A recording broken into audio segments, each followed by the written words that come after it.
मराठी मातृभाषा चॅनलवर आपले स्वागत। आज आपण शिकणार आहोत मराठी बालभारती इयत्ता 6वी या पुस्तकातील 2 नंबरचा धडा सायकल म्हणते मी आहे ना। लहानांपासून मोठ्यांपर्यंत सहज वापरता येणारे वाहन म्हणजे सायकल। पर्यावरण व आरोग्याच्या दृष्टीने हितकारक, कमी खर्चिक, वापरण्यात सहजता असलेली सायकल स्वतः आपली माहिती या पाठातून सांगत आहे। हा एक आत्मकथनात्मक पाठ आहे, म्हणजे हा जसे सायकल आपल्याशी स्वतः बोलत आहे असं स्वतः सायकलचे आत्मचरित्र सायकलनेच यात सांगितले आहे, अशा पद्धतीचा हा धडा आहे। तर इथे शेजारी काय दिले, खाली चित्रे पहा व त्या ज्या वाहनांचा तुम्ही प्रवास केला आहे त्यापुढे दिलेल्या चौकटीत तुम्हाला टिक अशी खूण करायची आहे। तर तुमच्या पुस्तकात हे असेलच, ज्या वाहनाने तुम्ही प्रवास केलेला आहे त्याच्यासमोर तुम्हाला टिक अशी खूण करायची आहे। चला आपण पुढे धड्याला सुरुवात करूया। मी आहे सायकल, काही लोक मला दुचाकीही म्हणतात। तसं म्हटलं तर माझा जन्म 1690चा फ्रान्स देशातील MD सीवर्क हे माझे जन्मदाते। 1876 साली H.J. लॉसन यांनी मला गती यावी म्हणून पेंडलला साखळीची दंततबकडी बसवली, पण मला खरा वेग आला तो रबरी टायरमुळे। 1887 साली जॉन बाइंड डनलॉप यांनी ते शोधून काढले होते। पहिली 200 वर्ष मी रखडत चालले, पण पुढची 100-150 वर्ष मी कधीही थांबले नाही। माझा प्रचार, प्रसार आणि वापर खूप मोठ्या प्रमाणात झाला। जगातील असा एकही देश नाही की जिथे माझा वापर होत नाही। लहान मुलांचे पहिले वाहन लाकडी घोडा असेल, पण दुसरे वाहन मीच आहे। आई वडील आपल्या मुलांना सायकल हमखास आणून देतात, का माहीत आहे?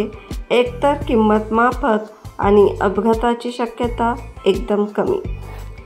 तुम्ही त्यावरून पडलात तरी खर्चटेल, थोडीशी दुखापत होईल आणि ती लगेच बरी होईल, मात्र तुम्ही त्यातून धडा शिकाल। एकदा का तुम्हाला आत्मविश्वास आला की मग तुमची माझी संगत कायमची जुळते। मुलांनो, या धड्यामध्ये सायकलची आत्मकथा सांगितलेली आहे। त्यात असे सांगितले आहे की सायकलचा जन्म कसा झाला आत्तापर्यंत आणि सायकलचा प्रवास कसा झाला, सायकलची निर्मिती कशी झाली। आता इथून पुढच्या भागामध्ये आपण सायकलचे उपयोग इथे आपल्याला सांगणार आहेत। आई तुम्हाला म्हणते, जा दुकानातून साबण घेऊन ये। तुम्ही कंटाळा करत नाही, मला बाहेर काढता आणि ट्रिंग ट्रिंग करत माझ्यावर स्वार होऊन दुकानात जाता, साबण आणता, कधी भाजीपाला, कधी आजोबांच्या औषधांच्या गोळ्या, तर कधी दूध आणता। घरात मी असले की अशी छोटी मोठी कामे कशी पटापट होतात नाही का? कार, बाईक चालवायची असेल तर त्यासाठी खास चालक परवाना काढावा लागतो। माझ्यासाठी त्याची मुळीच गरज नाही।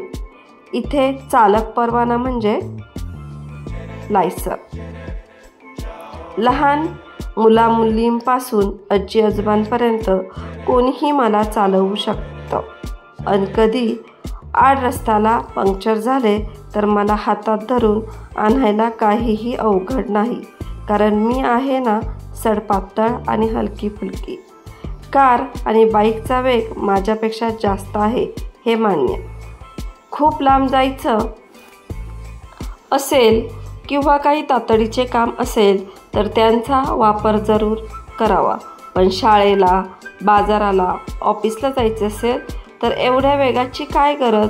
सरळ माझ्यावर स्वार व्हा आणि कमी अंतरावरचा प्रवास सुखद करा।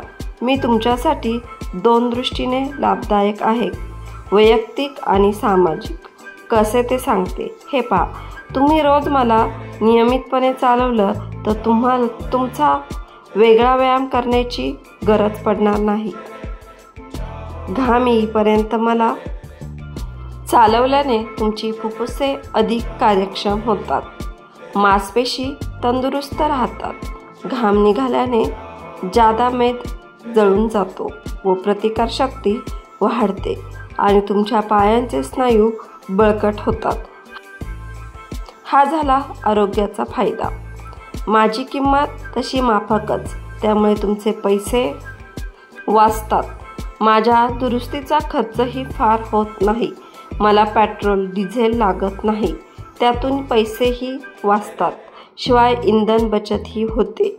माझ्यासाठी पार्किंगला फारशी अडचण येत नाही. या वैयक्तिक लाभांबरोबर मी सामाजिक व राष्ट्रीय लाभांनाही हातभार लावते. तो कसा ते ऐकायचंय?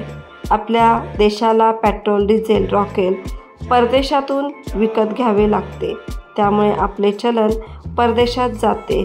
ते वाचवायला हवे. वाहनांची संख्या वाढली की वायू प्रदूषण वाढते, वाहतूक कोंडी होते. मोठ्या शहरात या समस्या आता जीवघेण्या ठरत आहेत. तुम्ही सगळ्यांनी सावध व्हायला पाहिजे. पर्याय नसला तर गोष्ट वेगळी, पण मी आहे ना, त्याला पर्याय. प्रदूषण टाळण्यासाठी वाहतूक क्षेत्रात माझा वापर जगभर होत आहे. पॅरिससारख्या अनेक शहरात आज हजारो लोक आनंदाने माझा वापर करतात. अरे हो, मी आता बरीच आधुनिक झाली आहे बरं का. वेगवेगळ्या रूपात मी तुम्हाला भेटू शकते. मुळातली मी बिन गिअरची, आता मला गिअर पण लागले. शर्यतीसाठी माझी बांधणी वेगळी असते आणि पर्यटनासाठी वेगळी. तुमची जशी आवड असेल तशी करा माझी निवड.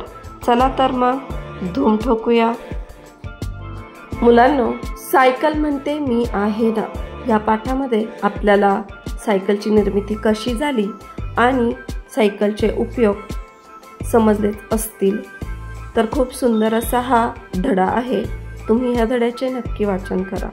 आणि हो, तुम्हाला जर हा व्हिडिओ आवडला असेल तर आपल्या मराठी मातृभाषा या चॅनलला लाईक शेअर सबस्क्राईब नक्की करा. थँक्यू.